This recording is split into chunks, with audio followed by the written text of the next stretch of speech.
ሕፃኗ ልጅ ከእንቅልፏ ስትነቃ አንሶላዋ እንደረጠበ ተመለከተች። ፍራሹ ላይ ሽንቷን ለቀው ነበር። አጎቷ ቤት እንደመኖሯ የመጥፎ ዜና ነበር። ጨካኛ አክስቷ ይህንን ካወቀች ከቤት እንደምታባረራት እርግጠኛ ነች። እሷም እንዳትያዝ የተኛች በመምሰል ቁርሷን አሳለፈች። ቤተሰቡ እሷ ኖረችም ሞተችም ማንም ዞር ብሎ የሚያያት የለም። እንዲያውም አክስቷ የተወሰነ ምግብ ስለሚቆጥብላት በዚህ ደስተኛ ነበረች። አጎቷ ብቻ ደህና መሆኗን ገብቶ ቼክ ለማድረግ ሞከረ። ሁሉም ሰው የሄደ ስለመሰላት ልጅቷ ተነስታ በድጋሚ የራሷን አንሶላ ተመለከተች። ተንከሲሷ አክስቷ ግን ደረሰችባት። ይህም ከባድ ቅጣት አመጣባት። አክስቷን ስትመለከት ደጋግማ ይቅርታ ጠየቀች። አክስቷንም ከቤት እንዳታባረራት ለመነቻት። ብዙ ልመና በኋላ አክስቷ ልመናዋን ተቀበለቻት። ነገር ግን አንሶላና ብርድ ልብሱን ራሷን አሳጠበቻት። ልጅቷ በጭንቀት እያለቀሰች ነበር። ስለሞተችው እናቷም እያሰበች ነበር። ታዘዘችውን ከጨረሰች በኋላ በስተመጨረሻ ምግብ ተሰጣት። ነገር ግን ያደረ ምግብ ነበር። በድንገት የፊኛ ኢንፌክሽን በሽታዋ ተነሳባት። ወደ ፋርማሲ በመሄድ ፋርማሲስቷ መድኃኒት እንድትሰጣት ጠየቀች። ፋርማሲስቷም ግንባሯን ስትነካ ከባድ ትኩሳት እንዳለባት ተረዳች። ልጅቷንም ቤተሰቦቿ በፍጥነት ወደ ሆስፒታል ሊወስዷት እንደሚገባ ነገረቻት። ልጅቷ ግን የአክስቷን ጸባይ ታውቃለችና ጉዳዩን መናገር አልፈለገችም። ፋርማሲስቷንም ዝም ብላ መድኃኒቱ እንድትሰጣት ጠየቀቻት። ልጅቷ የታመመው አካሏን ይዛ የግዷን ወደ ቤት ተመልሳ መጣች። ቤት ውስጥ ግን አበዳሪዎቹ ክፍያ ካላመጣችሁ በማለት የቤቱን ዕቃ ማተራመስ ጀምረው ነበር። ምንም የሚጠቅም ዕቃ ስላላገኙ ሕፃኗን ተሸክመው ይዘዋት ሄዱ። አክስቷን ባሏ ሲመጣ እንዳይቆጣት ስለፈራች ሰዎቹ ልጅቷን እንዳይወስዱ መለመን ጀመረች። ነገር ግን የራሷ ልጅ ከትምህርት ቤት መጣች። ከዚያም የራሷ ልጅ እንዳይወስዱባት ስትል አክስትየው በሩን ዘግታ ልጅቷን እንዲወስዱ ፈቀደችላቸው። አበዳሪዎቹም ሕፃኗን ይዘዋት ሄዱ። በመንገድ ላይ ልጅቷ ሽንቷን እንደወጠራት ተናገረች። ለሽንት እንዳቆሙላትም አምልጣቸው ሄደች። ልጅቷም ላይ ሊደርሱባት ሲሉ አንድ መልካም ሴት እያለፈች ልጅቷ ሴትየዋ መኪናው እንድታቆምላት ለመነቻት። ሴትየዋም ሰዎቹ ልጅቷን እያሳደዱ መሆኑን ስትመለከት በሩን ከፍታ ልጅቷን አስገባቻት። ልጅቷንም ይዛ ከቦታው ተፈተለከች። ልጅቷ ማምለጧን ስትረዳ በደስታ ፈገግ አለች። ሴትየዋ ልጅቷ ስትሮጥ ጫማዋን እንደጣለች ስትገነዘብ ለልጅቷ አዘነችላት። የነዳጅ ማደያው ጋርም መኪናዋን አቆመች። በኋላ ከፈንም ጥንድ ጫማዎችን አወጣች። ለልጅቷም አጠለቀችላት። ካፌ ወስዳም ጁስ ገዛችላት። ሴትየዋ ዱያንግ እንደምትባል ለልጅቷ ነገረቻት። ለልጅቷንም ስም እድሜዋ ስንት እንደሆነና የት እንደምትኖር ጠየቀቻት። ልጅቷ ስሟ ዩንግሱ እንደሆነ 8 ዓመቷ እንደሆነና ከዚህ በፊት ከእናቷ ጋር ስትኖር እንደነበር፣ ሆኖም ግን እናቷ ታማ እንደሞተች በዚህም የተነሳ ወላጅ አልባ እንደሆነችና ቢሊየነርና ትልቅ ቢዝነስማን ስለሆነ አባቷ ምንም እንደማታውቅ፣ እናቷ ከመሞቷ በፊት ግን ወንድሟን አደራ ስላለችው አሁን አጎቷ ቤት እንደምትኖር፣ ሆኖም ግን አክስቷ ጥሩ ሴት እንዳልሆነች አጎቷን ቤት ብዙም ሳትቆይ እነዚህ ሰዎች አግተው እንደወሰዷትና የአጎቷ ቤት የት እንዳለ እንደማታውቅ ነገረቻት። ዱያንግ ዩንግሱንን በቅድሚያ ወደ ፖሊስ ጣቢያ ወሰደቻት። እዚያ ካስመዘገበቻት በኋላ ዩንግሱ እዛ እንድትጠብቅ ነግራት ከዚያ ልትወጣ ስትል ሁለት ወንጀለኞች በፖሊስ ተይዘው ሲገቡ ተመለከተች። ዩንግሱን በዚህ ሁኔታ እዛ ትታት መሄድ አልፈለገችም። በመሆኑም ወደ ራሷ ቤት ልትወስዳት ወሰነች። በመንገድ ላይ የሄዱ ዩንግሱ ከእናቷ ጋር ትኖርበት የነበረው የድሮ ቤቷን ስትመለከት ዱያንግ ወደዚያ እንድትወስዳት ጠየቀቻት። ወደ ቤት ከገባች በኋላ ዩንግሱ በቀጥታ ቆጥ ላይ ነበር የወጣችው። ይሄ የሷ ድብቅ ክፍል ነበር። ከእናቷ ጋር በርካታ ትውስታዎች እዚህ ክፍል አሉ። ሁሉንም ነገር በቦታቸው ስታገኛቸው ዩንግሱ በደስታ ፈገግ አለች። ዱያንግም የዩንግሱን ሁኔታ ስትመለከት አንጀቷ ተላወሰ። በኋላም ወደ ራሷ መኖሪያ ቤት ወሰደቻት። ለዩንግሱ ጣፋጭ ምግብ ሰራችላት። ዩንግሱ ከዚህ በፊት አይቶ የማታውቀውን ጣፋጭ ምግብ ስትመለከት ፊቷ ፈካ። በታላቅ ደስታ ምግቡን ተመገበች። ዱያንግም በጣም ደስ ስላላት ተጨማሪ እንድትበላ ጠየቀቻት። ሆኖም ዩንግሱ ሆዷን ይቆርጣት ጀመር። ዱያንግ ፈጥና ወደ ሆስፒታል ወሰደቻት። ሐኪሞቹ አስፔቲክሳይቲስ የተባለ የፊኛ ኢንፌክሽን እንዳለባት ነገሯት። ወዲያውም ከፖሊስ ጣቢያ ተደውሎ የዩንግሱ አጎት እንዳገኙት ነገሯት። አጎትየውም ወደ ሆስፒታል መጣ። ዱያንግንም ሲመለከት ጎንበስ እያለ እጅ በመንሳት አመሰገናት። ዱያንግም ስለ በሽታው ለአጎትየው አስረዳችው። አክስትየው ግን ምንም ደስ አላላትም። ዱያንግ ዩንግሱን አጽናናቻት። እረፍት እንድታደርግም ከመከረቻት በኋላ ቦርሷን ይዛ ወጣች። ሆኖም ግን ከበሩ ብዙም ሳትርቅ አክስትየው ባሏን ስትወቅሰው ሰማች። የኛ ድህነት ሳያንሰን አሁን እቺ ልጅ በመታመሟ ብዙ ገንዘብ ልናወጣ ነው እያለች አማረረች። ይህንን ከሰማች በኋላ ዱያንግ በድብቅ የዩንግሱን የሕክምና ወጪ ከፍላ ሄደች። ሆስፒታል ውስጥ ሁሉም ከቤተሰቦቻቸው ጋር ሲያሳልፉ ዩንግሱ ግን ብቸኛ ነበረች። ከሐኪም ቤት ስትወጣ አጎቷ በድብቅ ጫማ ገዝቶላት መጣ። ልክ ግን ጫማውን ልታጠልቀው ስትል አክስቷ መጣችባት። በባሏም በጣም ተናደደች። ባሏም ሊያስረዳት ሲሞክር አፉን አዘጋችው። ጫማውንም ከባሏ ተቀብላ ለራሷ ልጅ ሰጠቻት። ልጇ ሲዮዩንግ ግን ጫማውን ዩንግሱ ስላጠለቀችው ለማድረግ ቀፈፋት። ስለዚህም ጥላቸው ሄደች። ከቀናት በኋላ አክስትየው ጉንፋን ይዟት ታማተኛች። ዩንግሱ ደግሞ መድኃኒት ገዝታ ትኩስ ገንፎ በመስራት ልትንከባከባት ሞከረች። አክስትየው ግን ዩንግሱ ምንም እየሰራች እንዳልሆነ ወቀሰቻት። ሆኖም ያመጣችላትን ገንፎ ለመብላት ተነሳች። ልክ ልትጎርስ ስትል በድንገት ዕቃ ሲሰበር ድምፅ ተሰማ። አክስትየው በሽታው ለቀቃት። እየሮጠች ስትመጣ የማሩ ማስቀመጫ ተሰብሮ አገኘችው። ዩንግሱ ድሮ እሷ ስትታመም እናቷ እንደምትሰራላት አይነት መድኃኒት ለመስራት አስባ ያጎቷ ልጅ ማሩን እንዲያወርድላት ስለጠየቀችው እያወረደላት እያለ በአጋጣሚ ተሰበረበት።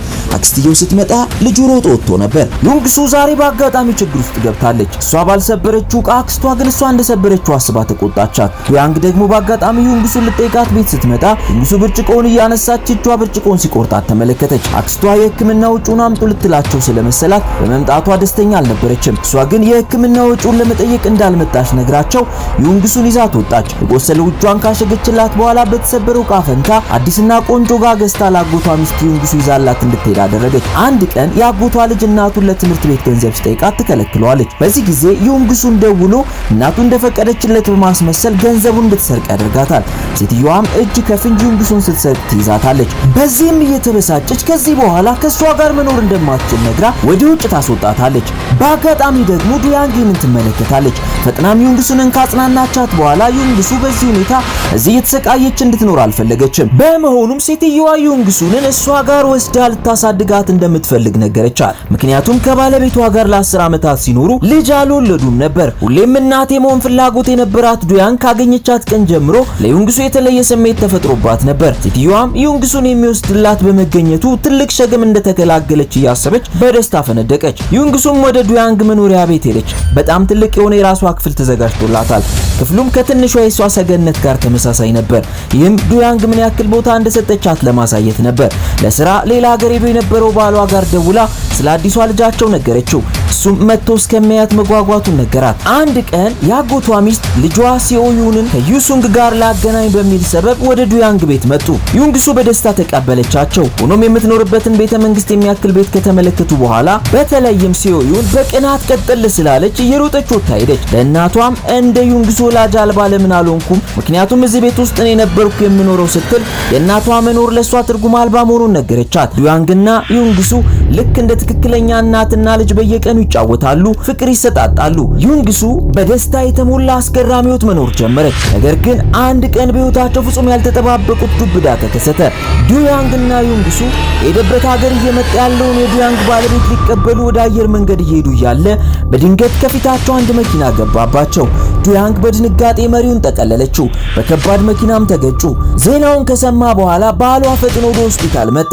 ከቀዶ ሕክምናው በኋላ ጉዳቱ ለከፋ አደጋ የሚያጋልጥ ባይሆንም ሆኖም ግን መሪው በኃይል ጭንቅላቷን ስለመታት ረጅም ጊዜ ላትነቃ እንደምትችል ተነገረው። አሜሪካ ሄዳ መታከም እንዳለባትም ተነገረው። ባልየውም አሜሪካ ሚስቱን አሳክሞ እስኪመጣ ዩንግሱን ቀድማ ታሳድጋት የነበረችው የአጎቷ ሚስት በጊዜያዊነት እንድታኖራት እርሱ አስፈላጊውን ወጪ ሁሉ እንደሚፈጽም ቃል ገባላት። በዚህም ምክንያት ዩንግሱ ወደ ቀድሞ አስቀያሚው ተመለሰች። አንዳንድ ጊዜ ዱያንግ ስትናፍቃት ወደ ቤታቸው ሄዳ እዛ ታሳልፍ ነበር። ጊዜውም ነጎደ። ሳይታሰብ 8 ዓመታት አለፈ። በእነዚህ 8 ዓመታት ዩንግሱ የቤቷ ግድግዳ ላይ ለዱያንግ የተለያዩ መልእክቶችን ለጥፋ ነበር። ዩንግሱ በትርፍ ጊዜዋ ርካሽ ቦርሳዎችን ትሸጥ ነበር። ምክንያቱም አሳዳጊ አባቷ ከአሜሪካ ለሷ የሚልክላትን ገንዘብ ያጎቷ ሚስትና ልጇ ፈታ ይሉበት ስለነበር ነው። አንድ ቀን ታዲያ ከዱያንግ ባል ስልክ ተደወለላት። ዱያንግም እንደነቃች ሲነገራት ሴትዮዋ በድንጋጤ ጮኸች። ላለፉት 8 ዓመታት ፈታ ሲሉበት የነበረው ገንዘብ ከዚህ በኋላ ሊቋረጥ እንደሆነ እያሰበች በንዴት ተቃጠለች። ዩንግሱ ከትምህርት ቤት ወደ ቤት ስትመጣ ፖስታ አድራሹ ብዙ ፖስታ ይዞላት መጣ።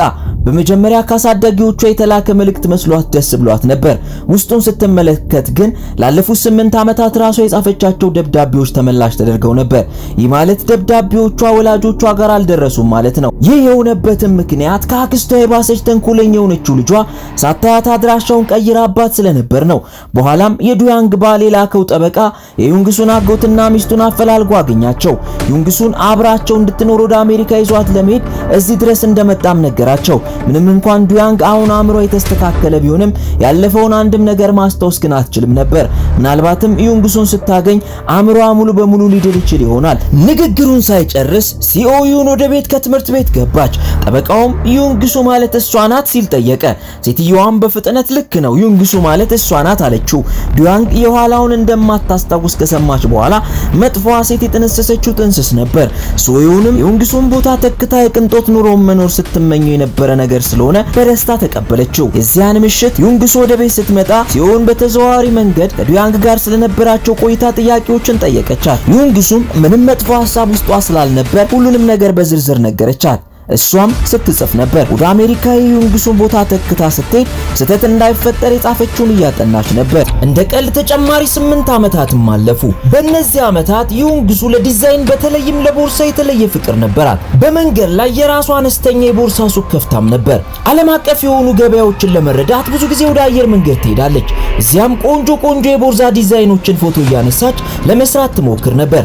አንድ ቀን አንድ ወጣት የሚያምር ቦርሳ ይዞ ተመለከተች። ወደ ወጣቱ ተጠግታ ቦርሳውን እንዲያውሳትና የተወሰኑ ፎቶዎችን ማንሳት እንድትችል አስፈቀደችው። ከዚያ በፊት ማንም እንደዚህ አይነት ጥያቄ ጠይቆት የማያውቀው ትዕግስት አልባው ወጣት ለ10 ሰከንድ ብቻ ቦርሳውን እንድትዋስ ፈቀደላት። ካሜራዋን አውጥታ በፍጥነት ተከታታይ ፎቶዎችን አነሳች። ዛሬ ተሳክቶላት የምትፈልገውን ስላገኘች ደስ እያላት ከአየር መንገዱ ስትወጣ ዱያንግን በመኪና ውስጥ ተመለከተቻት። በድንጋጤ ደርቃ እሷ ናት አይደለችም እያለች መኪናው ከዚያ ቦታ በፍጥነት ሄደ። ለጋብላይ መኪናውን ታርጋ ለማየት በምትሞክርበት ወቅት ትዕግስት አልባው ወጣት ለጠፋበት ዋሌት ዩንግሱን ስለጠረጠራት እጇን ይዞ ወደ ውስጥ አስገባት። ደጋግሞ ቢፈትሿትም እሷ ጋር ዋሌቱን አላገኙትም። ብዙም ሳይቆይ አንዱ ጥበቃ 2 ሌቦችን ይዞ ገባ። የሰውየው ቦርሳ እነሱ እጅ ላይ ተገኘ። ሆኖም ወጣቱ ዩንግሱን የነሱ ተባባሪ ናት፣ እሷ ናት ቦርሳውን የሰጠቻቸው ሲል ከሰሳት። ዩንግሱም በጣም ተናደደች። ሰውየው ላይ መጮህ ጀመረች። በሌላ በኩል ዱያንግ ከአሜሪካ ፈጥና የመጣችው አያቷ በጠና ስለታመሙ ነበር። ሲኦያንም አብራት መታለች። እንደ አጋጣሚ አባቷን የሚያክመው ዶክተር ዱያንግ የመኪና አደጋ ሲደርስባት ነፍሷን ለማዳን ሲታገለው የነበረው ዶክተር ነበር። ሲኦያንን ካጠገቧ ሲመለከታት ዩንግሱ መስላው ነበር። ያኔ በዱያንግ ሁኔታ እንዴት ልቧ ተሰብሮ ስታለቅስ እንደነበር ሊያስታውሳት ሞከረ። ሲኦያን ግን የዛኔ ምን እንደተፈጠረ ምንም ዕውቀቱ ስላልነበራት ምንም መመለስ እንዳለባት ግራ ተጋባች። በመሆኑም ዝም ብላ አንገቷን ብቻ ነበር የምትወዘውዘው። በኋላም ከዱያንግ ጋር ወደ ድሮ ቤት መጡ። ግድግዳው በጠቅላላ በትናንሽ ማስታወሻ ወረቀት ሞልቶ ነበር።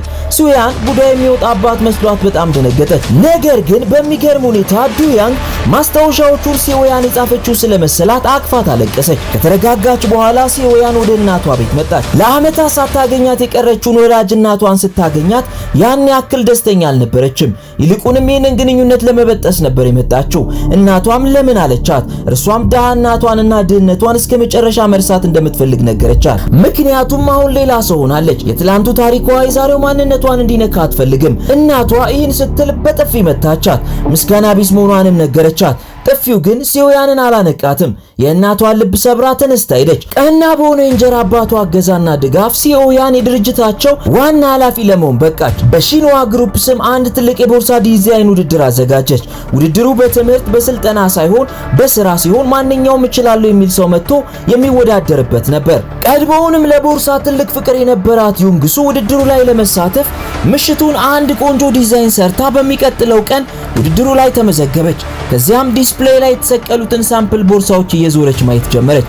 በድንገትም የምታውቀውን ድምፅ ሰምታ ማን እንደሆነ ለማጣራት ዞር ስትል ከሲኦያን ጋር ተገጣጠሙ።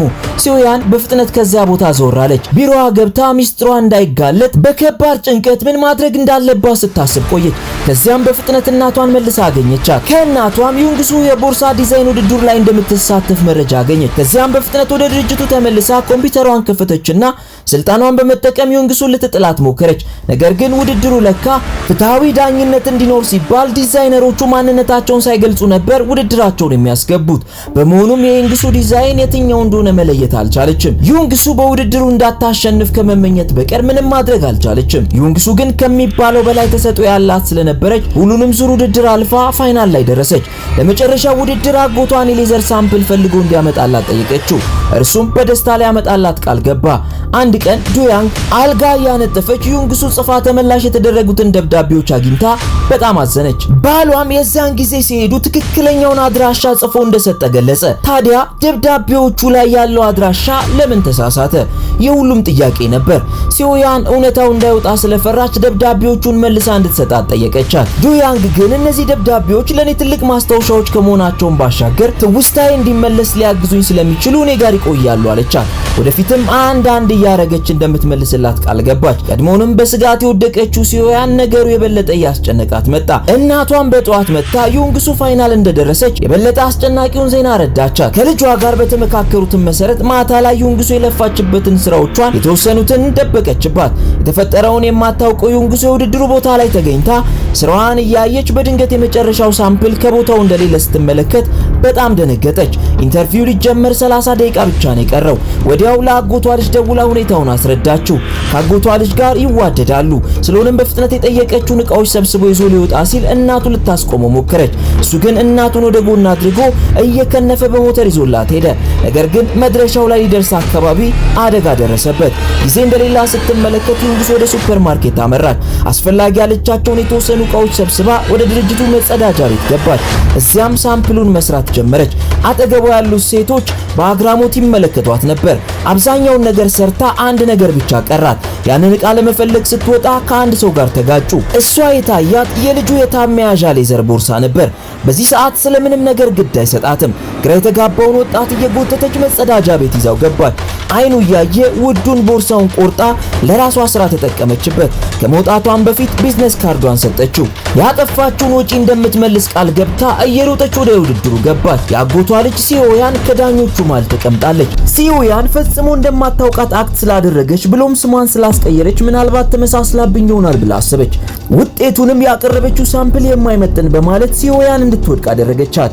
ዩንግሱም በጣም አዝና በአውቶቡስ ወደ ዱያንግ መንደር አቀናች። ምክንያቱም ይህች ቀን ዱያንግና እሷ የተገናኙበት ቀን ነበረች። በየዓመቱ እዚህ ቦታ ላይ ለመገናኘት ቃል ተገባብተው ነበር። በዚያ ነፋሻማና ቆንጆ የባህር ዳርቻ ከዱያንግ ጋር ስላሳለፈቻቸው አስደሳች ጊዜያት እያሰበች የተወሰነም ንዴቷ አለቀቃት። አንድ ቀን በአንድ ትልቅ የቦርሳ ሱቅ ተቀጥራ የምትሰራ ጓደኛዋ ጋር ተቀምጣ ከሰውየው የወሰደችበትን የታብ ቦርሳ ለመመለስ ሳምፕል አውጥታ ስትመለከት ለካ በጣም ውድ ከሆኑና በትዕዛዝ ከሚሰሩ ቦርሳዎች መካከል አንዱ ሲሆን በሚቀጥሉት 10 ዓመታት የምትሰራው ገንዘብ ቢደመር በእሷ አቅም የምትገዛው አልነበረም። የፈራችውን መድረሱ አልቀረም። የሰጠችውን ቢዝነስ ካርድ ተጠቅሞ ጂንሁ በዩንግሱ ትንሿ ሱቅ መጣ። ሱቋ ላይ የተሰቀለውን የልጅነት ፎቶ ሲመለከት ከዓመታት በፊት ተገናኝተው እንደነበር አስታወሰ። በዚያን ወቅት ዩንግሱ ቆንጆ ቦርሳዎችን ስትሰራ ያደንቃት ነበር። በመሆኑም ሊጠይቃት ያሰበው ክፍያ ቀርቶ እሱ የሚፈልገውን አይነት የታብ መያዣ እንድትሰራለት ጠየቃት። የተበላሸውን የታብ መያዣ ሰጥቷትም ሄደ። ዩንግሱም ወዲያውኑ የዲዛይን ስራዋን ጀመረች። ከዳኛዎቹ መካከል ሌላኛው ሚንኪ የሥራ ቦታዋ መጣ። እርሱ ያቀረበችውን ስራ ስለወደደላት ሊያበረታታት ነበር የመጣው። በጨዋታቸው መካከል በደንብ እንዲግባቡና ሊረዳት እንደሚፈልግ ነገራት። ዩንግሱም በደስታ ተስማማች። ጂንሁንም ደስተኛ የሚያደርግ የታብሌት መያዣ ቀንና ሌሊት እየሰራች በተወሰኑ ቀናቶች ውስጥ ሰርታ አጠናቀቀች። ጂንሁም ቦርሳውን ይዛ የምትመጣበትን ቦታ ቴክስት አደረገላት። ቦታው ላይ ስትመጣ ቦታው ባር ነበረ። ወደ ውስጥ መግባት ስላልፈለገች ጂንሁ ወደ ውጪ እንዲወጣ ደወለችለት። እርሱ ግን ወደ ውጪ ወጥቶ ዩንግሱን እጇን ይዞ ወደ ውስጥ አስገባት። ሰራችለትን ቦርሳ ወጥቶ በጥንቃቄ ከተመለከተ በኋላ ደስተኛ እንዳልሆነና ሌላ አዲስ ቦርሳ እንድትሰራለት ነገራት። ዩንግሱም ምርጫ ስላልነበራት ቦርሳውን ይዛ ልትወጣ ስትል በድንገት አፍንጫዋን ነሰራት። ወዲያውም ከቦታው እየሮጠች ወጣች። ጂንሁም በመኪና ተከትሎ ደረሰባት። ሁኔታዋ ስላሳሰበው ምንም እንኳን እምቢ ብትለውም እየጎተተ መኪና ውስጥ አስገባት። ዩንግሱ ለቀናት የእርሱን ቦርሳ ቀንና ሌሊት ስትሰራ ስለቆየች ነበር እንደዚያ ሆነችው። መኪና ውስጥ እንደገባች ወዲያው ነበር እንቅልፍ የወሰዳት። በሚቀጥለው ቀን የጂንሁን አዲሱን ቦርሳ ዲዛይን እየሰራች የአጎቷ ልጅ መጥፎ ዜና ይዞ መጣ። የገበያ ማዕከሉ ባለቤት ስለከሰረና ቦታውም ስለተሸጠ በአስቸኳይ ከዚህ ቦታ መነሳት እንዳለባቸውና የከፈሉት የሱቅ ኪራይም ተመላሽ እንደማይደረግ ነገራቸው። አክስቷ ራሷን ስተወደቀች። ምክንያቱም የቤተሰቡ ዋና መተዳደሪያ ይሄ ነበር። ዩንግሱ እርሷንና ቤተሰቧን ለማኖር ሌላ ምርጫ ስላልነበራት ከአጎቷ ልጅ ጋር መንገድ ላይ ቦርሳ መሸጥ ጀመሩ። ነገሮች ጥሩ እየሄዱ እያለ የከተማው ደንብ አስከባሪዎች መጡባቸው። ዩንግሱም እንዳትያዝ ዕቃዋን ጠቅልላ መሮጥ ጀመረች። ወዲያው ከፊቷ አንድ መኪና ቆመ። ግራ ተጋብታ እንደቆመች ጂንሁ መሆኑን ተመለከተች። እርሱም ደንቦች እያስቸገሯት መሆኑን ስለተረዳ በፍጥነት እንድትገባ ጠየቃት። እሷም ፈጥና መኪና ውስጥ ገባች። በኋላም መንገድ ላይ ያወሩ ጂኑ ያለችበትን ችግር ከተረዳ በኋላ የእነርሱ ድርጅት ሺንዋ ግሩፕ ውስጥ በትርፍ ጊዜዋ ተቀጥራ እንድትሰራ እድል አመቻቸላት። ትልቅ ዲዛይነር የመሆን ህልም ያላት ዩንግሱ በጣም ደስተኛ ሆነች። ከልቧም አመስግና ወደ ውስጥ ገባች። በቀጣዩ ቀን ዩንግሱ ስትመኘው የነበረው ድርጅት ውስጥ ተቀጠረች። አንደኛው የሥራ ባልደረባዋ መቀመጫዋን እያሳያት ስለ ስራውም እያስረዳት ሲኦያን በድንገት እዛ ገባች። ዩንግሱም ድምጿን ስትሰማ ዞራ ተመለከተቻት። በአሁኑ የአጎቷ ልጅ ሲኦያን እንደሆነች እርግጠኛ ነበረች። ሲኦያንም እንዳወቀቻት ስትመለከት የበለጠ ስጋቷ እየጨመረ መጣ። በዚያ ላይ በድርጅቱ ትልቅ ቦታ ባለው በጂንሁ ተመልምላ ስለተቀጠረች እርሷን የምታማርርበት ምንም ምክንያት የላትም። እርሷንም ለማስወገድ እንደማትችል ስትረዳ ፊት ለፊት ለመጋፈጥ ወስና ቢሮ አስጠራቻት። የአጎቷ ልጅ ሲኦያን መሆኗን አምና ተቀበለች። ዩንግሱ ማመን አቅቷት በደስታ የምትሆነውን ስታጣ፣ ሲኦያን ግን ምንም አይነት ስሜት አይታይባትም። ዩንግሱም አንድ ጥያቄ አነሳች። ታዲያ ሲኦያን ከሆንሽና ያኔ ምንን የምታውቂኝ ከነበረ ለምን እንደማታውቂኝ አስመሰልሽ አለቻት። ሲኦያን መደበቅ የማትችለው ጥያቄ ስለቀረበላት በማደጎ ትልቅ ሰዎች እንዳሳደጓት ነገረቻት። ዩንግሱም እናትና አባቷ በሕይወት እያሉ እንዴት አሳዳጊ ሊኖራት እንደሚችል ጥያቄ ተፈጠረባት። ሲኦያንም ምክንያቷን ደረደረች። ለትምህርት ውጪ በነበረችበት ጊዜ ከአሁን ቤተሰቦቿ ጋር እንደተገናኘችና በእነርሱ የተነሳውን የደረሰችበት ስኬት ላይ እንደደረሰች ነገረቻት። ወዲያውም መጥፎዋ ዘመዷ ዩንግሱ ፈጥና ሺንዋ ግሩፕን ለቃ እንድትሄድ ጠየቀቻት። ምክንያቱን ግን አልነገረቻትም። ዩንግሱም ግራ እየተጋባች ከዚያ ወጣች። የሚገርመው ደግሞ ገንዘብ አፍቃሪዋ ያጎቷ ሚስትም ስራውን ለቃ እንድትወጣ መከረቻት። አጎቷ ግን ተናዶ ወደ ውጭ ወጣ። ዩንግሱም ተከትለው ወጣች። እርሱም ልቧ የሚላትን ብቻ እንድትከተል መከራት። ሲኦያን ደግሞ ከስራ ቤት ስትገባ ክፍሏ ደብዳቤ ተቀምጦ አገኘች። ከፍታ ስታነበው ዱያንግ ነበረች የጻፈችው። ዛሬ ወደ ሆስፒታል እየሄደች ከእርሷ ጋር የተገናኙበት የመጀመሪያው ትውስቷ ተመልሶ እንደመጣ ነበር የጻፈችላት። ካነበበችው በኋላ የሲኦያን ልብ በኃይል መምታት ጀመረ። በከባድ ጭንቀት ውስጥ ተወጥራ በማግስት ወደ ስራ ስትመጣ ሞኝና ልጅ አድርጋ የምታስባት ዩንግሱ ከዚያ ሁሉ መገፋት በኋላ ተመልሳ ወደ ስራ ቦታ መጣለች። ይህ ደግሞ የበለጠ ፍርሃቷን እያባሰው መጣ። ቢሮ አስጠርታት ለምን ተመልሳ እንደመጣች ጠየቀቻት። ዩንግሱ በአመታት ህልሟ የነበረውና ትልቅ ዲዛይነር ቦታ የሚያደርሳት ትክክለኛው ቦታ እንደመጣችና ህልሟን በቀላሉ መተው እንደማትፈልግ ነገረቻት። ሲኦያን ግን በምን ምክንያት እዚህ ድርጅት መስራት እንደማትችልና ሁሌም እሷን የምታስወጣበት ምክንያት እንደምታዘጋጅ ነገረቻት። ዩንግሱም በጣም ደነገጠች። ያጎቷ ልጅ ይህን ያክል ለምን እንደጠላቻት ግራ ስለገባት ዝም ከማለት በቀር ምንም አላለቻትም። ዩንግሱ እንደ እህቷ የምታያት ከዝኗ በዚህ ልክ ለምን እንደጠላቻት እየተገረመች በአዘን አንገቷን ደፍታ እየሄደች ጂንሁ ደግሞ አስቆሞ የታብ ቦርሳውን በፍጥነት ሰርታ እንድትሰጠው ነገራት። እሷም የሰጠችውን ቦርሳ እንዲመልስላት ጠይቀው ሊያመጡ ወደ መኪናው ሄዱ። ጂንሁ ስራዋን በክብር ስላልያዘው ተበሳጭታ ነበር። ከጂንሁ ጋር ተሰነባብተው ከተለያዩ በኋላ ሚንኪን አገኘችው። ከሚንኪ ጋር ብዙ ጊዜ ባያሳልፉም ሁሌ ሲያገኛት ግን ዩንግሱን ያበረታታት ነበር። እርሷም ምስጋናዋን ለመግለጽ ለሚንኪ ጂንሁ አያምርም ያላትን ቦርሳ ሰጠችው። እርሱም ቢሮ ከገባ በኋላ በጥንቃቄ የተሰራውን ቦርሳ ተመለከተው። ዲዛይኗንም በእጅግ ወደደው። በሚቀጥለው ቀን ስራ ሲገባ ቦርሳውን ይዞት ስትመለከት ዩንግሱ በጣም ደስ አላት። ስራዋ ስለተወደደላት ኩራት ተሰማት። በሌላ ጎኑ ሌሎች ሰራተኞች ወጣ ብለው ሲዝናኑ ሲኦያን ባደረሰችባት ጫና የተነሳ ዩንግሱ በትርፍ ጊዜዋ እንኳን ሳይቀር ያለ ረፍት እንድትሰራ ተገዳ ነበር። ሰራተኞቹ ተሰብስበው እየተመገቡ የሚንኪን አዲሱን ቦርሳ ተመልክተው ሁሉም በየተራ ከየት ነው የገዛው እያሉ የቦርሳውን ውበት ማድነቅ ጀመሩ። ሚንኪም ከጓደኛው የተሰጠው ስጦታ እንደሆነ ነገራቸው። ይህ ደግሞ ካጠገቡ የነበረው ጂንሁ እንዲናደድ አደረገው። ለእርሱ የተሰራው ስጦታ ሌላ ሰው እጅ ላይ መግባቱ ብቻ ሳይሆን በሌሎች ጓደኞቹ እንዲመወደዱ በቅናት እንዲንጨረጨር አደረገው። ስለሆነም ከመካከላቸው ተነስቶ ወደ ዩንግሱ መጣና ምን እንደተፈጠረ ጠየቃት። ዩንግሱም እርሱ ደስተኛ ስላልሆነና ቦርሳውን ስላልፈለገው ለሌላ ሰው እንደሰጠችው ነገረችው። ጂንሁም በጣም እንደተናደደ ከነገራት በኋላ በአስቸኳይ ሌላ የታብ መያዣ እንድትሰራለት ነግሯት ሄደ። ዩንግሱ ምንም ምርጫ ስላልነበራት ሌሊቱ ሙሉ ቁጭ ብላ አዲስ የታብ መያዣ ቦርሳ ዲዛይን ስትሰራ አደረች። በሚቀጥለው ቀን ጂንሁ ቢሮ ሲገባ ከፊት ለፊቱ የተቀመጠለትን ሳጥን በጉጉት እያየ ከፈተው። ዩንግሱ የሰራችለት አዲስ የታብ መያዣ ቦርሳ ነበር። በደስታ ፈገግ አለ። ወዲያውም ደውሎ ሊያመሰግናት ዩንግሱ ጋር ደጋግሞ ደወለላት። ስልኳ ግን አይሰራም ነበር። ዩንግሱ እንደተለመደው መንገድ ላይ ቦርሳዎቿን እየሸጠች ነበር። በድንገት ደክሟት አረፍ ከማለቷ ሚንኪ መጣ። ቦርሳዋን ለመሸጥ ሊረዳት ነበር የመጣው። ሚንኪ ዝቅ ብሎ ሲያግዛት ዩንግሱ ለእርሱ ያላት ቦታ እየጨመረ መጣ። ስራ ከጨረሱ በኋላ ሁለቱ አይስክሬም እየበሉ እየተጫወቱ አመሹ። ጂንሁ ደግሞ ምስጋናውን ለመግለጽ የዩንግሱ ቤት መጥቶ በር ላይ እየጠበቃት ነበር። የቱንም ያክል በትዕግስት ቢጠብቃትም እርሷ ግን አመሸችበት። ዩንግሱ በደስታ ከሚንኪ ጋር እያሳለፈች እንደሆነ አላወቀም። ደጋግሞ ደወለላት። ዩንግሱም መረበሽ ስላልፈለገች ዘጋችበት። ብዙ ሰዓት ጠብቆ ጂንሁ እንቅልፍ እየወሰደው ዩንግሱና ሚንኪ እየተሳሳቁና እየተጫወቱ ሲመጡ ከሩቅ ተመለከታቸው። ይሄ ደግሞ ለሰዓታት እርሷን ሲጠብቅ የቆየውን ጂንሁን በንዴት እንዲንጨረጨር ስላደረገው መኪናውን አስነስቶ ሄደ። በሌላ ጎኑ ሲዮያን ደግሞ ወደ ወላጆቿ ቤት መጣች። ምንም ሳታወራ 150 ሚሊዮን ዩዋን አውጥታ አስቀመጠችላቸው። ያቀረበችላቸው ጥያቄ ከእርሷ ጋር ያላቸውን የስጋ ዝምድና በሕግ እንዲያቋርጡ ሲሆን ገንዘቡ ደግሞ እርሷን ላሳደጉበት ክፍያ ነበር። አባቷ የባንክ ቡኩን መሬት ላይ በንዴት ወረወረው። ተነስቶም ጥሏት ሄደ። እናቷ ግን ይህንን አታድርጊ ስትል እጇን ይዛ ተማጸነቻት። ቢሆንም ግን የእናቷን ባና ለቅሶ ከሐሳቧ ንቅንቅ አላደረጋትም። ለመሄድ ተነሳች። እናቷ ግን እሺ ቢያንስ አንድ የመጨረሻ እራት እንደ ቤተሰብ እንመገብ አለቻት። ሲዮያን ግን የደሃ ሰዎች ምግብ መመገብ አልለመድኩም ብላ ጥላቸው ሄደች። አንድ ቀን ዱያንግ በቤቷ ውስጥ አበባዎች እየተከለች ሽርፍራፊ ትውስታዎች መታየት ጀመሩ። ከዚያም በደስታ ለሲዮያን ደወለችላት። ከዚያም ዩንግሱና አክስቴ ዛፍ ምን እንደሆነ ጠየቀቻት። እርሷም በቅርብ ወደሚገኘው ጫካ ስትከንፍ መጣች። ባይገባትም እየተሽከረከረች የተጠየቀችውን ዛፍ መፈለጓን ቀጠለች። በጭንቀት የምታረገው ጠፍቷት ዱያንግ በድጋሚ ደወለችላት።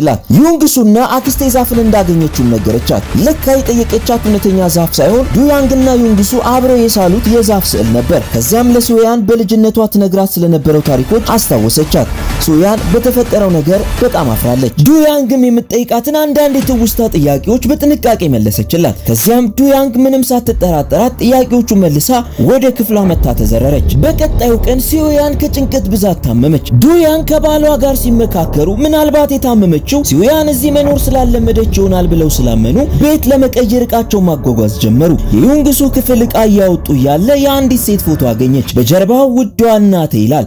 ወዲያው ዱያንግ ፎቶ ላይ ያለችዋ ሴት የዩንግሱ ወላጅ እናት እንደሆነች አስተዋለች። ከዚያም ሲዮያንን ሰርፕራይዝ ለማድረግ ያገኘችውን ፎቶ የድሬሲንጉ መስታወት ላይ ፊት ለፊት አደረገችላት። ሲዮያን ግን ፎቶውን ስለማታውቀው ምንም አይነት ምላሽ አልነበራትም። እንዲያውም ፎቶውን አንስታ ዱያንግን ይህች ሴት ማና ስትል ጠየቀቻት። ጀርባውን ገልብጣ ጽሑፉን ካነበበች በኋላ ግን የዩንግሱ እናት እንደሆነች ተረዳች። ወዲያውም እናቷ ከሞተች ረጅም ዓመት ስለተቆጠረ የእናቷ መልክ እንደጠፋባት ገለጸችላት።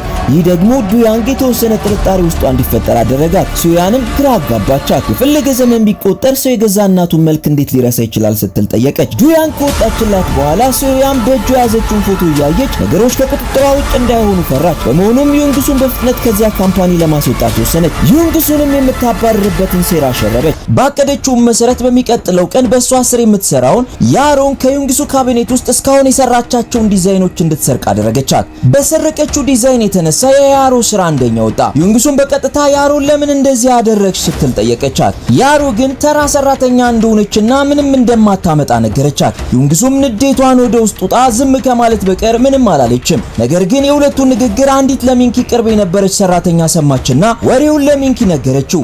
ሚንኪም ጉዳዩን ከሰማ በኋላ ያሮን ቢሮ አስጠርቶ ጉዳዩን ጠየቃት። በመጀመሪያም ለመካድ የሞከረች ቢሆንም ማስረጃ እንዳለው ካረጋገጠላት በኋላ ያሮ ፊት ላይ የነበረው ኩራትና ፈገግታ ድራሹ ጠፋ። በሚንኪ የምርመራ ብቃትና በተጨባጭ ማስረጃ ያሮ በስተመጨረሻ ስርቆቱን አመነችለት። ጉዳዩንም ለማዳመጥ የድርጅቱ ከፍተኛ አመራርና ቦርድ ተሰበሰቡ።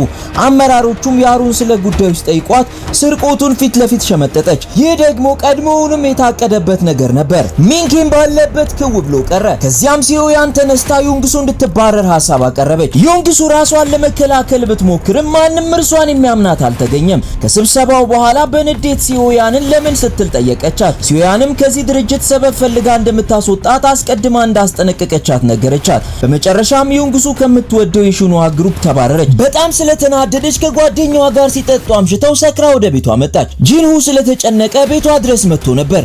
ካገኛት በኋላ ከ8 በፊት የሰጠችውን ፎቶ አሳያት። ዩንግሱ እስካሁን የጂንሁን ማንነት አታውቅም ነበር። አሁን ጂንሁ ከ8 ዓመት በፊት የምታውቀው ጓደኛዋ እንደሆነ ተረዳች። ለማንኛውም ረፍት እንድታደርግ ነግሯት ሌር ሲል ሚንኪ ዩንግሱን አግኝታታል ወይ ሲል ቴክስት ላከለት። ጂንሁም በፍጥነት አንድ ነገር ማድረግ እንዳለበት ስለወሰነ ሚንኪን ቀጠረውና አገኘው። ለዩንግሱም የተለየ ስሜት እንዳለው ከ8 ዓመት በፊት ጀምሮ ሲወዳት እንደነበርና አርፎ እንዲቀመጥ ነገረው። ሚንኪንን ከሰማ በኋላ ከመደንገጡን ባሻገር ምን ብሎ እንደሚመልስ ግራ ገባው። ዩንግሱም ቤት ከገባች በኋላ ለቤተሰቦቿ ከስራ መባረሯን ስትነግራቸው አክስቷ ቀድሞውንም ከዚያ መስሪያ ቤት ውጪ ብዬሽ ነበር ስትል አብጠለጠለቻት። ሰው የሚላትን እንደማትሰማ አሁንም በእሷ የተነሳ ቤተሰቡ ችግር ላይ ሊወድቅ እንደሆነ ወቀሰቻት። ከዚያም ከተወሰነ ደቂቃ በኋላ በር ተንኳኳ። ጂንሁ ነበር። አዲስ ስልክ ይዞላት መጣ። አልቀበልም ብላ ተደረደረች። እርሱ ግን ቢያንስ እንደ ብድር ቁጠሪውና ስታገኝ ትሰጪኛለሽ አላት። እርሷ ግን ለጊዜው ስራም ገንዘብም እንደሌላትና በቅርቡ ልትመልስለት እንደማትችል ገለጸችለት። እርሱ ግን በምትኩ በቀን ለተወሰነ ደቂቃ ስፌት እንድታስተምረው ጠየቃት። ጂንሁ ግን በእርግጥ ስፌቱን መማር ፈልጎ ሳይሆን በዚህ ሰበብ ከዩንግሱ ጋር ጊዜ ለማሳለፍ በማለት ነበር። እርሱም ስራ ቦታ ስሟን ለማጥራት እንደሚያግዛት ቃል ገባላት። ይህም ዩንግሱ እንድትስማማ አደረጋት። ስልኩንም ተቀበለችው። በሚቀጥለው ቀን ዩንግሱ በሐዘን ቤቷ ተቀምጣ ያለ አንድ ሐሳብ መጣላት። ከማስታወሻዋ ውስጥ አንድ አሮጌ ጋዜጣ ቁራጭ አወጣች። ቁራጩን ጋዜጣ ከተመለከተች በኋላ አንድ ትልቅ ውሳኔ ወሰነች። ከዚያም በቀጥታ የሽንዋ ግሩፕ ዋና ስራ አስኪያጅ ቢሮ ገብታ ፍትህ እንደተጓደለባት ነገረችው። ዋና ስራ አስኪያጁ ግን ክሷን ውድቅ አደረገባት። ምክንያቱም የምንኖርበት ማህበረሰብ ጥቅምን የሚያስቀድም ማህበረሰብ እንደሆነ ነገራት። በጣም የሚገርመው ዋና ስራ አስኪያጁ የዩንግሱ ወላጅ አባቷ ሲሆን ዩንግሱም እሱም አይተዋወቁም ነበር። በንግግሩም ተስፋ የቆረጠችው ዩንግሱ አሮጌውን የጋዜጣ ቁራጭ ጥላለት ሄደች። ዋናው ስራ አስኪያጅም ጋዜጣውን ከፍቶ ይዘቱን ሲያነበው በዩንግሱ ሐሳብ የበለጠ ፍላጎት አደረበት። የዩንግሱ ያጎቷ ልጅ ደግሞ ዩንግሱ በሐሰት ተከሳ ከስራ በመሰናበቷ የሺንዋ ግሩፕ በር ላይ ፍትህ ለዩንግሱ ይሰጣት የሚል መፈክር ይዞ ብቻውን ሰላማዊ ሰልፍ ወጣ። ወዲያው ግን በድርጅቱ የጥበቃ ቡድን አባላት ተይዞ ወደ ውስጥ ገባ። ወዲያውም ሲዮያን ስታልፍ ወንድሟን ተመለከተችው። እርሱም አያትና እየጮኸ እንድትረዳው ጠየቃት። ሲዮያን ግን እንደማያውቅ ሰው ሆና ጥላው ሄደች። ይባስ ብላም ፖሊስ ጋር ደውላ ወንድሟን አሳሰረችው። አባቷን ቢሮ ድረስ መጥቶ ዩንግሱን ወደ ስራዋ እንድትመልሳትና የምታደርስባትን በደል እንድታቆም ጠየቃት። ሲዮያን ግን ከዩንግሱ ጋር አንድ ላይ መስራት አደጋ እንደሆነና እንድትጋለጥ የሚያደርጋት በመሆኑ የአባቷን ጥያቄ እንደማትቀበል ነገረችው። አባቷን በንዴት ከመስሪያ ቤቱ እየወጣ ከአንድ ሰው ጋር ተያዩ። ሰውየውም የሽንዋ ግሩፕ ዋና ስራ አስኪያጅ የሟች እህቱ ደግሞ ባል ሲሆ ነበር። ቢሆንም እህቱ ሜዳ ላይ እንደጣላትና እስክትሞት ድረስ ዞር ብሎ እንዳላያት ወቀሰው። ሲሆ የሚስቱን መሞት እስካሁን አያውቅም ነበርና በጣም ደነገጠ። የሲዮያን አባትም መርዶውን ነግሮት ከወጣ በኋላ ቢሮ ቁጭ ብሎ ብዙ አለቀሰ። በሌላ በኩል ደግሞ ዩንግሱ በትርፍ ጊዜዋ አንድ ሞል ውስጥ በሽያጭ ሰራተኛነት እየሰራች ያለ አንድ ሰው የዱያንግን ስም ሲጠራ ሰማች። ዙራ ስትመለከት ለዓመታት በአእምሯ የምታስባት የነበረችውን ሴት ተመለከተቻት። ነገር ግን ወደ እሷ ከመምጣቷ በፊት ሊፍቱ ተንቀሳቀሰ። ሩጣ ልትደርስባትም ሞከረች፣ ነገር ግን ልታገኛት አልቻለችም። ከዚያም በፍጥነት እሷ ወደምታውቀውና ይኖሩበት ወደ ነበረው የዱያንግ መኖሪያ ቤት ፈጥና ሄደች። ሆኖም ያገኘችው ሌሎች ሰዎችን ሲሆን ቤቱን የገዙት ሰዎች ዱያንግ የት እንደምትኖር እንደማያውቁት ነገሯት። ዩንግሱም በሐዘን ልቧ ተሰብሮ ወደ ሐይቁ ዳርቻ መታ ስብራቷን ለሐይቁ እየተናገረች አለቀሰች። እዚያውም እስከ እኩለ ሌሊት ድረስ ተቀመጠች። ሚንኪም ያለችበትን ፈልጎ አገኛት። ስለ ሁኔታዋም ከተረዳ በኋላ በጣም የምትወዳትን ዱያንግን በመፈለግ ሂደት ከጎኗ ቆሞ ሊያግዛት ቃል ገባላት። ከዚያም በአጭር ቀናት ውስጥ የዱያንግን አድራሻ አገኘው። በሩ ላይ ደርሶ የቤት ቁጥሩን ሲመለከት በጣም ተደነቀ። ምክንያቱም ይሄ የቤት ቁጥር የሲዮያን ቤት ቁጥር ነበር። ሲዮያንም ከስራ ወደ ቤት ስትመጣ ሚንኪን በሯ ላይ ስታየው ሰርፕራይዝ ሆና ለምን እንደመጣ ልጠይቀው ስትል ሚንኪ ቀድሞ እዚህ ከመምጣታችሁ በፊት ዲዮንግሱን ደሴት ይኖሩ እንደነበር እናቷ ሳሊ መሆኗን ዩንግሱን ከዓመታት በፊት ታውቃት እንደሆነ የጥያቄ ናዳ ዘነበባት። አምርሮ የሚጠይቃትን ሚንኪ ያየች ሲዮያን በጣም ደንግጣለች። ምን መመለስ እንዳለባት ግራ ገብቷት እያለ ዱያንግ ብቅ ብላ ጣልቃ በመግባት ሲዮያንን ታደገቻት። ሲዮያንም አጋጣሚውን በመጠቀም በፍጥነት ወደ ውስጥ ገባች። ዩንግሱም ወደ ቤት ከተመለሰች በኋላ ለአክስቷ ዱያንግን መንገድ ላይ እንዳገኘቻት ስትነግራት በጣም ደንግጣ ነበር። ወዲያው ግን የት እንደገባች ጠፍታባት እንዳላገኘቻት ስትነግራት ልቧ ተረጋጋ። ሆኖም ወዲያው ወደ ዱያንግ ቤት መጣችና ለልጇ ለሲዮያን ስለ ጉዳዩ ነገረቻት። ከዚያም ሲዮያን ዝም ብላ መቀመጥ አልፈለገችም። ስለሆነ ሚንኪን ጠርታ የፈጠራ ታሪኳን ነገረችው። ከ17 ዓመት በፊት አሳዳጊዎቿ አንድ ልጅ ለማሳደግ አስበው እንቅስቃሴ እንደጀመሩ ዱያንግ የመኪና አደጋ ደረሰባት። በዚህም ትውስቷን አጣች። በኋላም ያቺን ታዳጊ ቢፈልጉ ሊያገኟት ስላልቻሉ በእሷ ፋንታ ሲዮያንን ወስደው እንዳሳደጓት ትነግረዋለች። በእርግጥ ሊያሳድጓት የፈለጓት ልጅ ዩንግሱ ብትሆንም በአሁኑ ሰዓት ዱያንግ ከበሽታዋ እያገገመች ያለችበት ወቅት በመሆኑ ዱያንግና ዩንግሱ በፍጹም መገናኘት እንደሌለባቸውና ይህንንም ጉዳይ በሚስጥር እንዲይዝ አለዚያ የዱያንግ ሕይወት አደጋ ላይ እንደሚወድቅ አስጠነቀቀችው። ሚንኪም ሲዮያንን ስላመናት ጉዳዩን ለዩንግሱ በግልጽ ላለመናገር ወሰነ። ቢሆንም ዩንግሱን ቀጥሮ ዱያንግ አምኔዥያ እንዳለባት እንደተሰማትና በእርሷ ምትክ ሌላ ሰው እንደ ልጇ እንደተቀበለች ነገራት። ለ17 ዓመታት በናፍቆት ስትጠብቃት የኖረችው የእናቷ ምትክ ዱያንግ እሷን እንደረሳቻት ስትሰማ በጣም አዘነች። ሌሊቱን በሙሉም ስታለቅስ አደረች። በዚህም የተነሳ ታመመች። በሌላ ጎኑ ጂንሁ የዩንግሱን ስም ለማጥራት በማሰብ የድርጅቱን የዲዛይን ዘረፋ ቅሌት የሚያሳዩ መረጃዎችን አወጣ። በሚቀጥለው ቀን ድርጅቱ በከባድ ቀውስ ውስጥ ገባ። ዩንግሱም ዜናውን ስትመለከት የጂንሁ ስራ እንደሆነ አወቀች። በመሆኑም ልታመሰግነው ወደ ድርጅቱ መጣች። ሆኖም ሲዩያንና ዱያንግ እጅ ለእጅ ተያይዘው ከሊፍት ሲወጡ አየቻቸው።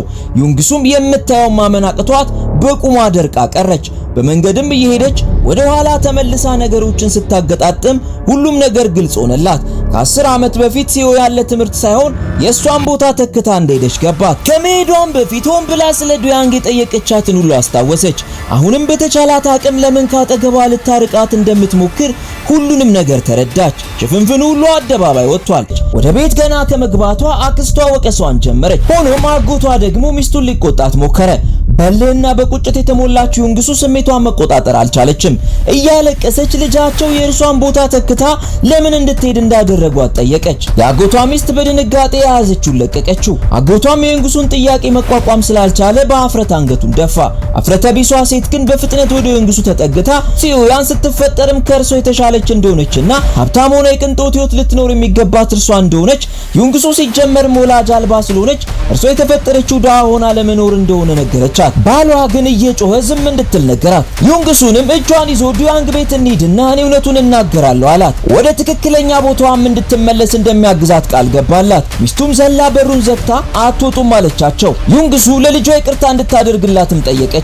ዩንግሱ ግን እነዚህን ሁሉ ዓመታት ያጎቷ ሚስት እሷ ላይ አነጣጥራ ስታደርስባት የነበረውን መጥፎ ነገር መቼም ይቅር እንደማትላት ነገረቻት። የሲዩያን እናት ዩንግሱ ነገሩን ሁሉ አፍረጥርጣ እንደደረሰችበት ለልጇ ጉዳዩን በቴክስት ላከችላት። እሷም ጉዳዩን ደውላ ለማጣራት እየሞከረች ዩንግሱ ከፊት ለፊቷ ቆማ ስታያት ደነገጠች። ሁለቱም ወደ ባህር ዳርቻ መጡ። ዩንግሱ ይህንን ለምን እንዳደረገቻት ጠየቀቻት። ለእርሷ የሚገባውን የደስታ ህይወት ለምን እንደሰረቀቻት ጠየቀቻት። ሲዩያን ግን አንቺ በምንም ሁኔታ ውስጥ ደስተኛ መሆን ትችያለሽ ስትል፣ እሷ ግን ድህነትንም ሆነ ድሃ ቤተሰቦቿ እንደምትጠላ ከእነርሱ ጋር መኖር ከሞት እንደማይተናነስና ለእርሷ ደስታ የሚሰጣት ብቸኛው የሀብታም ህይወት ስትኖር ብቻ እንደሆነ ነገረቻት። ዩንግሱ ግን ፍላጎቷ እውነታውን ለዱያንግ መናገር ብቻ እንደሆነ ነገረቻት። ሆኖም ሲዩያን ዱያንግ በአሁን ሰዓት የዚህ አይነት ነገር መታገስ እንደማትችልና ዱያንግን የምትወዳት ከሆነ ለጤንነቷ ልትጨነቅ እንደሚገባ ነገረቻት።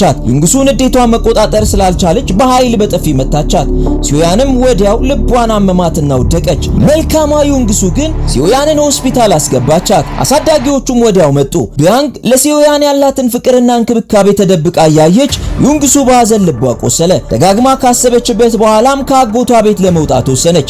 አጎቷ የቱንም ያክል ሊያሳምናት ቢሞክርም እርሷ ግን ወስና ነበር። ክፉ የአጎቷ ሚስት ግን ምስጋና ቢስና ውለታ በሊታ እንደሆነች ነገረቻት። አጎቷ ግን የሚስቱን አፍ በእጁ ይዞ ተቆጣት። ዩንግሱም በንዴት ጥላቸው ወጣች። ዱያንግ ሲዩያንን ሆስፒታል እያስታመመች የሲዩያንን ስልክ በድንገት አንስታ ስትመለከት ከስም ዝርዝሩ ውስጥ ዩንግሱ የሚል ስም ተመለከተች።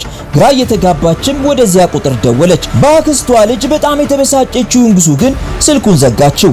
ወዲያውም ሲዩያን ነቃች። ዱያንግ ስልኳን ይዛ ስላየችው በጣም ደነገጠች። ዱያንግ ግን ምንም ነገር ሳትል ተነስታ ጥላት ሄደች። ሲዩያንም በንዴት መጸዳጃ ቤት ገብታ ውሃውን ከፈተችው። ስልኳንም ውሃ ውስጥ ጣለችው። ዱያንግም ስላየችው ነገር እያሰላሰለች በውስጡ ያለው ጥርጣሬ እየሰፋ መጣ። ዩንግሱ ከጓደኛዋ ቤት እየኖረች እንደሆነ ሲሰማ ጂንሁ ከጓደኛዋ ቤት እምቢ እያለችው በግድ አንጠልጥሎ መኪና ውስጥ ያስገባታል። በመኪና እየሄዱም እጇን ይዞ ያጽናናታል። ዩንግሱም የሚያስብላት ሰው ከጎኗ እንዳለ ስታስብ የተወሰነ ተጽናናች። ጂንሁ ወደ ባዶ ቤቷ መጣት። ምቾት እንዲሰማትም የጓደኛው ቤት እንደሆነና እስከፈለገችበት ጊዜ ድረስ እንድትኖር ነገራት። ዩንግሱ ከተረጋጋችና በደንብ ካሰበችበት በኋላ ሲዩያንን ለመበቀል ወሰነች። በቀጥታም ዱያንግ መኖሪያ ቤት መጣች። በሩን የከፈተችው ዱያንግ ነበረች። የሲዩያን ጓደኛ እንደሆነች ነግራት ወደ ውስጥ ገባች። ድንገት ዩንግሱን ቤታቸው ውስጥ ስትመለከት ሲዩያን በድንጋጤ ክዋለች። ከፍርሃቷም የተነሳ ተንበርክካ ይቅርታ ጠየቀቻት። ለዱያንግም እውነቱን አትናገር እያለች ለመነቻት። ዩንግሱም ለዱያንግ ጤንነት ለደህንነት ስትል ጥያቄዋን ተቀበለች። ሲዮያንን ግን እንደማትለቃትና እንደምትበቀላት ነግራት ልትወጣ ስትል ዱያንግ ስትገባ ልጇ ተንበርክካ ስትመለከታት ያዋረደቻትና ያስጨነቀቻት ስለመሰላት ተከትላ ተቆጣቻት። ዩንግሱም ዱያንግ ለሲዮያን እንዲህ ስትሟገትና ስትከራከር ስትመለከት ልቧ ተሰበረ። ዱያንግ እንደረሳቻትና ከዚህም በኋላ እንደማታስታውሳት ስታስብ ባህር ዳርቻው ጋር ሄዳ ብቻዋን አለቀሰች። ዩንግሱም ከወጣችላት በኋላ ሲዮያን በንዴት የዩንግሱን እናት ፎቶ ቀደደችው። የድርጊቷ ዋጋ እንደሚያስከፍላት ግን አላወቀችም ነበር። ዩንግሱ ራሷን ለመቻል ሳውና ውስጥ እየሰራች ህልሟን ማሳደዷን ቀጠለች። ዲዛይኖቿን በኦንላይን ማስተዋወቅም ጀመረች። ከምታሳየው ድንቅ ብቃትና ልዩ ተሰጥኦ የተነሳ የተለያዩ ድርጅቶች ቃለ መጠይቅ ያደርጉላት ጀመር። ሆኖም ድርጅቶች ውስጥ ለመቀጠር ሙሉ በሙሉ የፈጠራ ባለቤትነቱን ለእነርሱ ማስተላለፍ እንዳለባት ጠየቋት። ዩንግሱም ፈቃደኛ አልሆነችም። በርካቶችም በኦንላይን አድናቆታቸውን ይገልጹላት ነበር። ዩንግሱ አንድ ሐሳብ መጣላት። በቀጥታም የሺንዋ ግሩፕ ዋና ስራ አስኪያጅ ሲዮ ጋር መጣች። በኦንላይን ታዋቂ ያደረጓትንና በርካቶች የወደዱላትን ስራዎቿን በመስጠት በምትኩ ድርጅት ውስጥ በቋሚነት የድርጅቱ ዲዛይነር ሆና እንድትቀጠር የድርድር ሐሳብ አቀረበችለት። የቢዝነስ ሰዎች ሁልጊዜም ጥቅማቸውን ያስቀድማሉና የድርድር ሐሳቧን ያለምንም ማመንታት ተቀበላት። ለአንዴና ለመጨረሻ ዩንግሱን ከዚህ ድርጅት እንዳስወገደቻት እርግጠኛ የነበረችው ሲዮያን በድርጅቱ ውስጥ ዩንግሱን ያውም እድገት ተጨምሮላት የድርጅቱ ቺፍ ዲዛይነር ሆና ስትመለከታት በጣም ደነገጠች። ዩንግሱም የሲዮያንን ሁኔታ ስትመለከት ኩራት ተሰማት። ለሲዮያንም ቀጣዩን የበቀል እርምጃዋን ለመጋፈጥ እንድትዘጋጅ ነገረቻት። ሲዮያን ቢሮዋ ከገባች በኋላም ድንጋጤው አለቀቃትም ነበር። እንዴት ተመልሳ ልትገባ እንደቻለች እየተብሰለሰለች የበታቿ ሰራተኛ መታ ዩንግሱ በቀጥታ በዋና ስራ አስኪያጁ እንደተቀጠረች ነገረቻት። ይህንን ስትሰማ ሲዮያን በንዴት እቃዎችን መወርወር ጀመረች። እሷን የማባረር እድሏ ጠባብ መሆኑን ስትረዳ ረጅም ጊዜ ሳይጸዳ የተቀመጠ የናሙና ምርት ክፍል እንዲሰጣት አስደረገች። ጂንሁ የቡድን መሪ እንደሆነ ሲዮያን አላወቀችም። ክፍሉን በጋራ ማጽዳት ጀመሩ። ክፍሉን እያጸዱም ያሮ ማለትም ከዚህ በፊት የዩንግሱ ዲዛይን የሰረቀችው በሲዮያን በኩል ሰላይ ተደርጋ መካከላቸው እንድትገባ ተደረገ። ዩንግሱም ስትቀላቀላቸው ዝም ከማለት በቀር ምንም ማድረግ አልቻለችም። በሚቀጥለው ቀን ለጓደኞቿ አዲሱን የሥራ እቅዷን አጋረቻቸው። ወዲያውም የሥራ ሐሳቡ በሰላዩ አማካኝነት ሲዮያን ጋር ደረሰ። በድጋሚም ሁለቱ ተገናኙ። ሲዮያንም ስለ ሐሳቧ እንደምታውቅና የትም እንደማትደርስ ነገረቻት። ዩንግሱም ምንም ስጋት አልገባትም። ይልቁንም እርሷን እዚህ ቦታ ያደረሳት አጋጣሚ እንደሆነና ምንም አይነት ችሎታ እንደሌላት ነግራት በኩራት እየተራመደች ሄደች። በሌላ በኩል የሲዮያን ወላጅ አባት ጸጸቱን መሸከም ስላልቻለ ለዩንግሱ አባት እውነታውን ለመናገር አሰበ። ሚስቱም የቱንም ያክል ልታስቆመው ብትሞክርም እርሱ ግን ተነስቶ ጥሏት ሄደ። ሚስቱም ፈጥና ጉዳዩን ለሲዮያን ነገረቻት። ሲዮያንም በድንጋጤ ስትከንፍ ወደ ዋናው መስሪያ ቤት አመራች። በገዛ ስራው ያፈረውና የተሸማቀቀው አባቷ ለዩንግሱ ወላጅ አባት ስለ ልጁ ሊነግረው በአስቸኳይ አስጠርቶ አግኝቶታል። ሲዮያንም ስትበር ዋናው መስሪያ ቤት ተገኝታለች። ሲዮያን አባቷንና ዋና ስራ አስኪያጁን ፊት ለፊት ስትመለከታቸው ፈጥና ለአባቷ አክስቷ እንደታመመችና በአስቸኳይ ሆስፒታል ሊወስዳት እንደሚገባ ነገረችው። ሲዮያን ወላጅ እናቷን ሰው ፊት አክስቴ ነው የምትላት፣ ምክንያቱም እውነታው እንዳይነቃባት። አባቷም ፊቷን እያየ ሊያጋልጣት አልፈለገም። ስለሆነም ተከትሏት ወደ ውጭ ወጣ። ለልጁም ደረቅ መሆኑን አቁማ ነገሮችን በጊዜ እንድታስተካክል ጠየቃት። ሲዮያን ግን እስከዛሬ የገነባችውን ሁሉ በአንድ ጊዜ አሳልፋ መስጠት አትፈልግም። ከዚያ ይልቅ እንደለመደችው በውሸቷ እንደምትቀጥል ነገረችው። በልጁ ድርቅና የተበሳጨው አባት ደም ግፊቱ ከፍ አለ። ከሰዓታት በኋላ የሲዮያን አክስት ታማለች ሲባል የሰማው የእንጀራ አባቷ የሲዮያንን አክስት ሊጠይቅ ወደ ቤታቸው መጣ። በአጋጣሚ ከአክስቷ ቤት እቃዋን ይዛ ስትወጣ ዩንግሱ መንገድ ላይ መታወቂያዋን ጥላ ትሄዳለች። እርሱም የወደቀውን መታወቂያዋን አንስቶ እየሰጣት መታወቂያው ላይ ያለውን ስም ሲያነበው በጣም ደነገጠ። ዩንግሱ መታወቂያዋን ተቀብላ ልትሄድ ስትል የዱያንግ ባል ጠራትና ስምሽ ዩንግሱ ነው ሲል ጠየቃት። እርሷም አዎ አለችው። እዚያን ምሽት ስለ ጉዳዩ ከሚስቱ ጋር ሲነጋገሩ እርሷም መጠራጠር ከጀመረች እንደሰነባበተች ገለጸችለት። ይባስ ብሎ ደግሞ ዛሬ የሲዮያን ክፍል እያጸዳች በከረጢት ውስጥ የዩንግሱ እናት ፎቶ ተቆራርጦ እንዳገኘችና እንደደነገጠች ትነግረዋለች። ይህንን ከሰማም በኋላ ባለቤቷ ጉዳዩን ማጣራት እንዳለባቸው ይወስናል። በመሃል ደግሞ ጂንሁ ዩንግሱን ያገኛትና በጣም እንደሚወዳትና ለፍቅሩም በአስቸኳይ ምላሽ እንድትሰጠው ይጠይቃታል። ዩንግሱ ግን የፍቅር ጥያቄውን እንደማትቀበል ትነግረዋለች። ሆኖም ጂንሁ በድጋሚ እንድታስብበት ነገራት። የሁለቱን ንግግር ሲዮያን ተደብቃ እያዳመጠች ነበር። ከዚያም ጂንሁን ቢሮ አስጠርታ የዩንግሱ ዘመድ እንደሆነችና ዩንግሱ እያደረገች ያለችው እርሷን ለመበቀል እንደሆነና እንደለመደችው የራሷን የውሸት ታሪክ ፈጥራ ነገረችው። አየር መንገድ ከተገናኙበት ቀን ጀምሮ ሆን ብላ እሱን በመጠቀም ወደ እሷ ለመድረስ የተጠቀመችበት እንጂ ፍጹም ለእርሱ የሚሆን ቦታ እንደሌላትም ነገረችው። ጂንሁም ይህንን ሲሰማ ባዘን ልቡ ተሰበረ። በንዴት ተነስቶ ሊወጣ ሲል እዚህ በኋላ ዩንግሱን መርዳቱን እንዲያቆም ነገረችው። እሱ ግን እያንዳንዱን ያሳለፉትን ጊዜ ካስታወሰ በኋላ አሁንም እርሷን ስለሚወዳት ዩንግሱን መርዳቱን ቀጠለ። እቅዷን አለመሳካቱን ስትመለከት ድርጅቱን የዲዛይን ስርቆት በማጋለጥ ድርጅቱን ለኪሳራ የዳረገው ጂንሁ እንደሆነ ትነግራቸዋለች። ሆን ብላም ይህንን የምታደርገው ስለምትወደው እንደሆነና ስለወደፊቱ እንደምትጨነቅለት የጂንሁ አያት ለሆኑት የቦርድ ሰብሳቢ ነገረቻቸው። ሰውየውም ሙሉ በሙሉ ሲዮያንን ስላመኗት ዩንግሱን አስጠርተው ከጂንሁ ጋር ያላቸውን ግንኙነት በፍጥነት እንዲያቋርጡ ማስጠንቀቂያ ሰጧት። ዩንግሱም ምንም ምርጫ የላትም።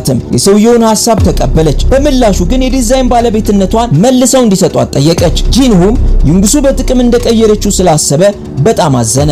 በሌላ ጎኑ በሲዮያን ጥርጣሬ ውስጥ የገባው የእንጀራ አባቷ ጠበቃውን ጉዳዩን እንዲመረምር በማድረግ እነርሱ የሚያሳድጓት ልጅ ዩንግሱ እንዳልሆነችና ዩንግሱ ከአጎቷ ጋር ትኖር እንደነበር የደረሰበትን ሁሉ ይነግራቸዋል። ዱያንግም ነገሩን ታዳምጣለች።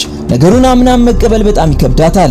ሲዮያንም ወደ ቤት ስትገባ ዱያንግ ተነስታ ወደ ውስጥ ገባች። ሲዮያንም ቤት ውስጥ አንድ ትልቅ ችግር የተፈጠረ ነበር እንጂ መሰላት ውሸቷ እንደተጋለጠ ገና አላወቀችም ነበር። በቀጣዩም ቀን የዱያንግ ባል የሲዮያንን አባት ቢሮ አስጠርቶ ጉዳዩን እንዲያስረዳ ይጠይቀዋል። ይህ ቀን እንደሚመጣ ሲፈራ የነበረው ምስኪን ሰው እግሩ ስር ተንበርክኮ ለኃጢአቱ ይቅርታን ይጠይቃል። እውነታውን ሁሉ ከሰማች በኋላ ዱያንግ በሐዘን ውስጧ ተጎዳ። በተደጋጋሚ ዩንግሱን እያገኘቻት ልታውቃት ባለመቻሏ በራሷ አፈረች። ጮክ ብላም አለቀሰች። በፍጥነት ከሲዮያን ጋር ያላትን ግንኙነት ለማቋረጥ አሰበች። ባሏ ግን ምንም ቢሆን ለዓመታት እንደ ልጅ አብራቸው ስለቆየች እውነቱን እንድትናገርና ኃጢአቷን እንድትናዘዝ እድል ሊሰጧት እንደሚገባ ሳመናት። በአጋጣሚ ይህንን ሁሉ ሲነጋገሩ ሲዮያን ሰማች። ማንነቷም እንደተጋለጠ ስታውቅ በሐዘን ተቆራመደች። ዱያንግ እውነታውን ካወቀች በኋላ አንድም ቀን ማሳለፍ አልፈለገችም።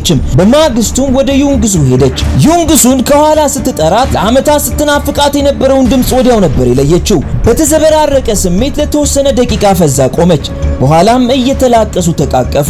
የዓመታት ናፍቆታቸውን ጮክ ብለው እየተንሰቀሰቁ አለቀሱ። ዱያንግ ስለተፈጠረ ሁሉ ዩንግሱን ይቅርታ ጠየቀቻት። ዩንግሱ ግን በእርሷ እንደማታዝን ነገረቻት። የእርሷ ፍላጎት ከበሽታዋ እንድታገግም ብቻ እንደሆነ ገለጸችላት።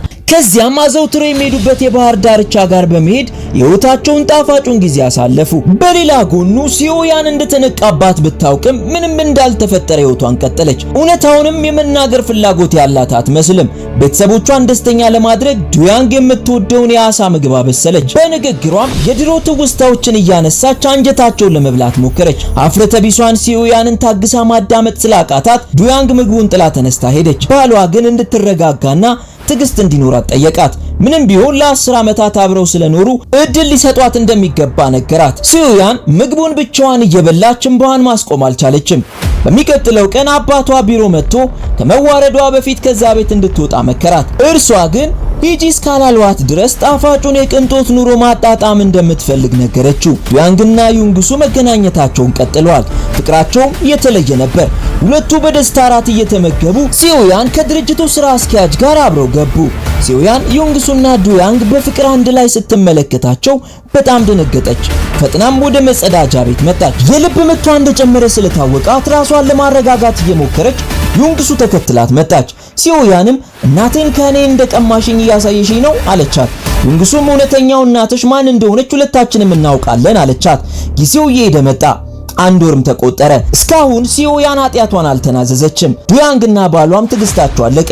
በመሆኑም በቀጥታ ወደ ቤተሰቦቿ እንድትመለስ ጠየቋት። ሲዮያን ግን ተንበርክካ ያለቀሰች ይቅርታ እንዲያደርጉላት ለመነቻቸው። ምንም እንኳን ማንነቷ የውሸት ቢሆንም ለእነርሱ ያላት ፍቅር ግን የእውነት እንደሆነ ገለጸችላቸው። ያለፉትን ዓመታት ልክ እንደ ስጋ ወላጆቿ ስትቆጥራቸው እንደኖረች ተናገረች። ይህም ንግግሯ በተለይ የዱያንግን አንጀት ስለበላ ሲዮያን እዚያው ቤት እንድትኖር ፈቀደችላት። ሆኖም በሚቀጥለው ቀን ሲዮያን ወደ ቤት ስትመጣ ዩንግሱን ቤት ውስጥ ቁጭ ብላ ያውም የጉዲፈቻ ፎርም እየሞላች አየቻት። ይህም በድጋሚ ቅናቷ እንዲቀሰቀስ አደረገው። ይባስ ብሎ ሌሊት ተነስታ እንደለመደችው ዱያንግ ጋር ሄዳ ልትተኛ ስትል ዩንግሱና ዱያንግ እጅ ለእጅ ተያይዘው ተኝተው ነበር።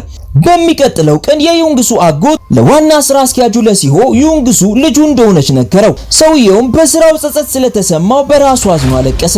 ዩንግሱንም አግኝቶ እውነቱን ነገራት። በመጨረሻም ጂንሁ የእሱን ቦታ እንዲተካ በማድረግ ልጁን እንዲንከባከብ አደራ ሲሰጠው ሲኦያንም አፍራና ተሸማቃ እንዲሁም ተደጋጋሚ ውርደት ተከናንባ ለአንዴና ለመጨረሻ ዓለም በቃኝ ብላ ወደ ገዳም ገባች።